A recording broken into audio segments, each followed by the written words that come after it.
Hello दोस्तों, स्वागत है आपका अपने YouTube चैनल प्रियल एकेडमी में।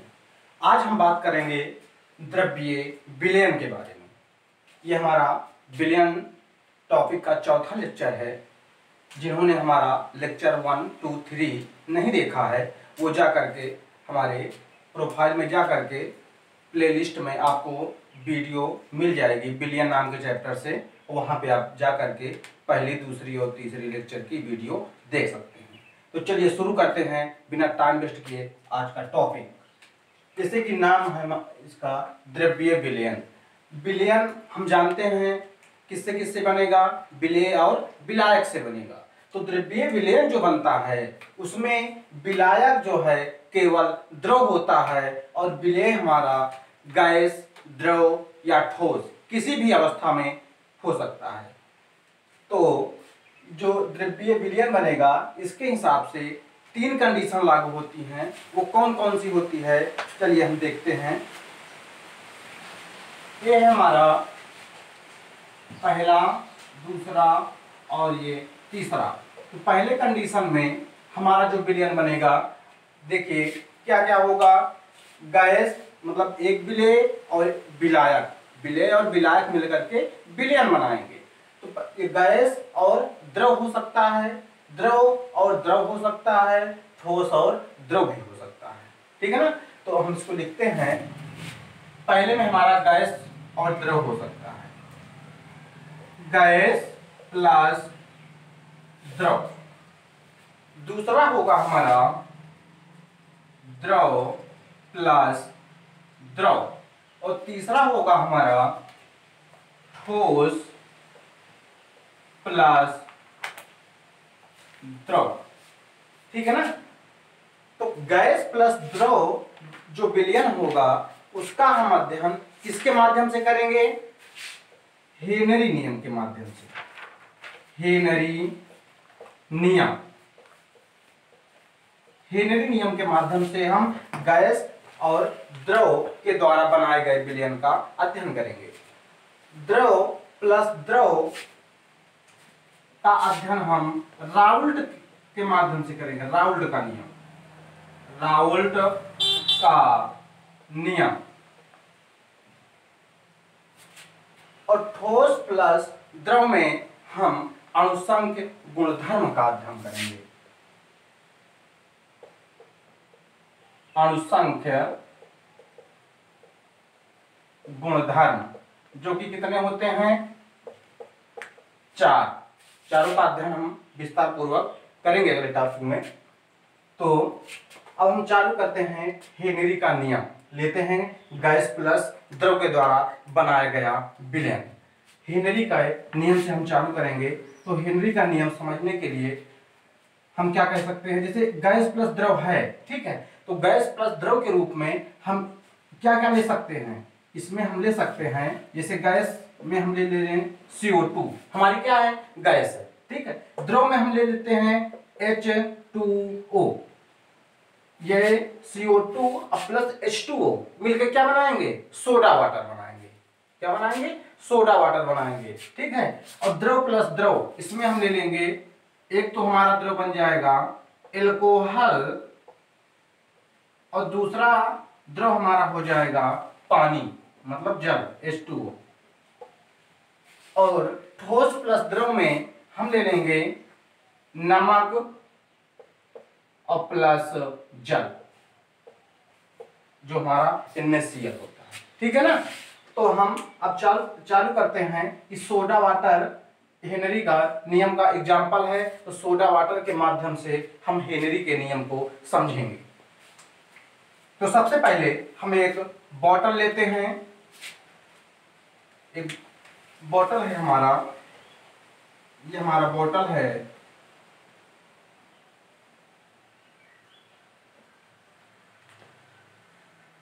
और जिसमें जल भरा हुआ है, इसमें जल भरा है, मतलब H2O हम इसमें भरा हुआ है। ठीक है ना। और पूरा जल नहीं रहता है, ये पूरा जल नहीं रहता है, इसमें कुछ स्थान खाली रहते हैं। ठीक है।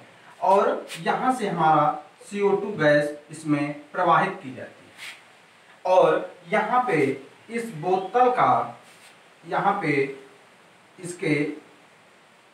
इसका ढक्कन होता है जो जिससे बंद किया जाता है, वो ढक्कन यहीं पर होता है बोतल का, ठीक है। और जब इसको हम मशीन में फिट करते हैं, जब इसको मशीन में फिट किया जाता है, ये सांचा होता है इसमें, ये मशीन का सांचा होता है बॉटल टाइप का, ठीक है। ये एक सांचा होगा, 2 सांचा होगा, 3 सांचा होगा, जितनी बड़ी मशीन होगी उतने बोतल इसमें एक साथ आ सकते हैं, ठीक है। और इस पे एक हैंडल लगी होती है, यहाँ पे ऐसी इसमें एक हैंडल लगी होती है, ठीक। और जब इसको एक निश्चित ताप पर जब इस हैंडल को घुमाया जाता है, जब इस हैंडल को घुमाते हैं तो ये गैस क्या करती है, इसमें अंदर दाब डालती है, ठीक। जब इसको इस पे अंदर दाब डालती है तो ये ढक्कन जो होता है, ढक्कन वो ऊपर की तरफ चढ़ने लगता है, ठीक है। ये ढक्कन ऊपर की तरफ चढ़ने लगता है और इस हैंडल को तब तक घुमाते रहते हैं जब तक ये ढक्कन यहाँ से उठ करके यहाँ पे ना आ जाए। जब ये ढक्कन यहाँ पे आ जाता है तो हमारा सोडा वाटर अच्छी तरह से बन के पैक हो जाता है, ठीक है ना। इसी तरह ये हमारा सोडा वाटर बनता रहता है। चलिए अब हम इसको हेनरी के नियम के बारे में देखते हैं कैसे होगा ये। सबसे पहले मान लीजिए इस पे क्या हो रहा है, इस पे दाब लग रहा है, ठीक है। इस पे क्या लग रहा है, दाब लग रहा है। और किस पे, हमने आपको बताया निश्चित ताप पर, ठीक। और कौन दाब लगा रहा है, कितना दाब लगा रहा है, इसको हम किसके माध्यम से जानते हैं, मोल अंश के माध्यम से जानते हैं, ठीक है ना। तो इसको हम कैसे लिखेंगे, देखिए यहाँ पे P1 जैसे मान लीजिए प्रेशर है, दाब है हमारा, ठीक। इसको हम किससे व्यक्त करेंगे, P से। तो P से इसको हम व्यक्त करेंगे और इसके नियम के, हेनरी के नियम के अनुसार हम कह सकते हैं कि स्थिर ताप पर किसी गैस का आंशिक दाब, स्थिर ताप पर किसी गैस का आंशिक दाब उसके मोल अंश के समानुपाती होता है, मोल अंश के समानुपाती होता है। और इसका मोल अंश हम मान लेते हैं xg। xg क्यों लेते हैं, क्योंकि इसमें गैस है, ठीक है। तो इसको इसके हिसाब से हम लिख सकते हैं कि P हमारा क्या हो गया, दाब हो गया। और समानुपाती होता है किसके, मोल अंश के, ठीक। यहाँ पे कहीं पे लिख लेना ये कि xg क्या है, मोल अंश है, मोल अंश है हमारा, ठीक। तो P समानुपाती xg, ठीक है। अब देखिए आप लोग साइंस में जानते हैं कि अगर समानुपाती का चिन्ह लगा है तो वहां पे हटाने के लिए यहाँ पे हम बराबर लगाएंगे। जब बराबर लगाएंगे तो वहां पे एक नियतांक आएगा और यहाँ पे नियतांक बनेगा KH और आगे इसमें क्या है, XG। और KH हमारा क्या है, KH है हमारा हेनरी नियतांक, KH हमारा है हेनरी नियतांक। चलिए इसको नोट कर लीजिए, उसके बाद हम परिभाषा आपको लिख के बताते हैं परिभाषा क्या है। चलिए इसको परिभाषा क्या होती है, इसकी परिभाषा हम लिख दिए हैं, आप लोग इसको नोट कर लीजिए। परिभाषा है हमारी, इस नियम के अनुसार स्थिर ताप पर गैस का आंशिक दाब और कौन सी अवस्था होगी, वाष्प अवस्था होगी। आप लोग जानते हैं जब जल को स्थिर ताप पे जब गर्म करते हैं तो उसमें से क्या निकलती है, भाप निकलती है, ठीक है ना। तो वही है, इसमें वाष्प अवस्था में वाष्प निकलती है, जो वही वाष्प अवस्था P, वाष्प अवस्था P मतलब जो दाब लग रहा है उस पे P इस विलयन के मोल अंश के समानुपाती होता है। और P को हम क्या, हमारा दाब है ही है और मोल अंश है हमारा xg, इसके समानुपाती। और यहाँ पे प्रोपोर्शनल हटेगा तो यहाँ पे बराबर लगेगा और ये बनेगा नियतांक KH जो है हमारा हेनरी नियतांक। अब हम आगे चलते हुए देखेंगे इसका कि इसके अनुप्रयोग क्या चीज है। आप लोग इसको नोट कर ले तब तक।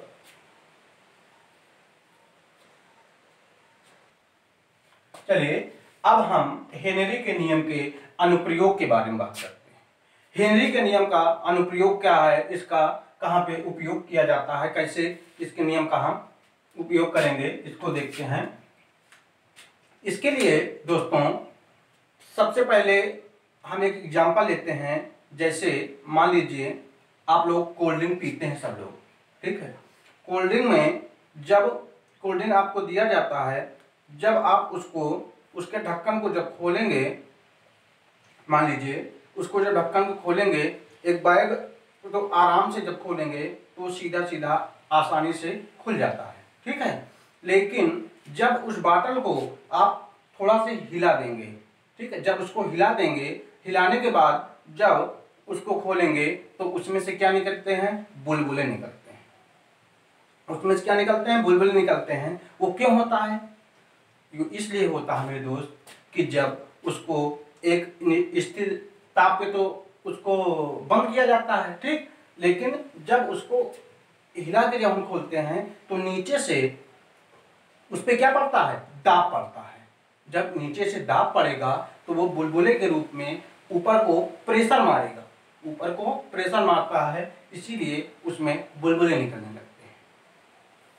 दूसरी बात है कि जब गोताखोर होते हैं जो समुद्र में डुबकियां लगाते हैं, जब वो समुद्र में डुबकियां लगाते हैं, जब वो पहली सतह पर पहुंचते हैं, मान लीजिए ये गोताखोर यहाँ से डुबकी लगाया समुद्र में, ठीक, तो पहले कंडीशन में थोड़ी दूर वो आएगा, पहले वो थोड़ा नीचे आएगा तो उस पर कम दाब लगेगा, केवल ऊपरी सतह का ही दाब रहेगा, ठीक। जब थोड़ा से और नीचे आएगा तो उसमें ऊपरी सतह का दाब प्लस में थोड़ा सा पानी का दाब भी लगने लगेगा, और नीचे आएगा तो उस पर इस पानी का भी दाब लगने लगेगा। तो जैसे जैसे वो नीचे की तरफ जाएगा उसका दाब जो है बढ़ता जाएगा।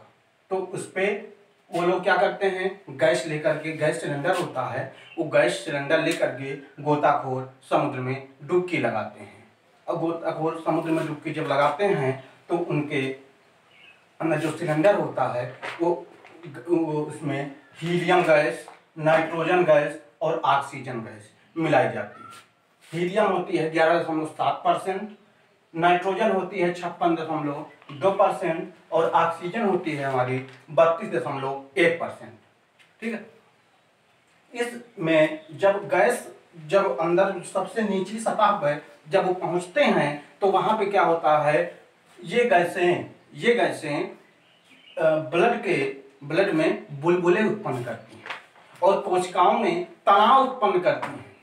कभी कभी ये कंडीशन आ जाती है कि अगर कोशिकाओं में अगर ज्यादा तनाव उत्पन्न हो जाता है तो उसमें नसें फट जाती हैं, जिससे व्यक्ति की मौत भी हो सकती है। ये इतना खतरनाक होता है, ठीक है ना। तो इसको आप लोग नोट कर लीजिए। और एक उदाहरण है हमारा, जैसे मान लीजिए ऊंचाई पर हम पहुंचते हैं, पर्वत पे चले गए तो वहां पे क्या होगी, ऑक्सीजन की कमी महसूस होगी हमें। आप ऊंचे पे चले जाइए, वहां पे हमें ऑक्सीजन की कमी महसूस होगी और वहां पे हमारे सोचने की क्षमता भी कम हो जाती है। ऊंचे स्थानों पर पहुंचने पर हमारे सोचने की क्षमता भी कम हो जाती है। किसके कारण, ये दाब के कारण, ठीक है ना। तो आप लोग इसको नोट कर लें और उम्मीद करते हैं कि हमारी ये वीडियो आप लोगों को पसंद भी आई होगी। तो आप लोग वीडियो को पूरा देखें, इसको लाइक करें, शेयर करें और चैनल को सब्सक्राइब करें। अगले टॉपिक में हम बात करेंगे रावल्ट के नियम के बारे में। Thank you for watching my video.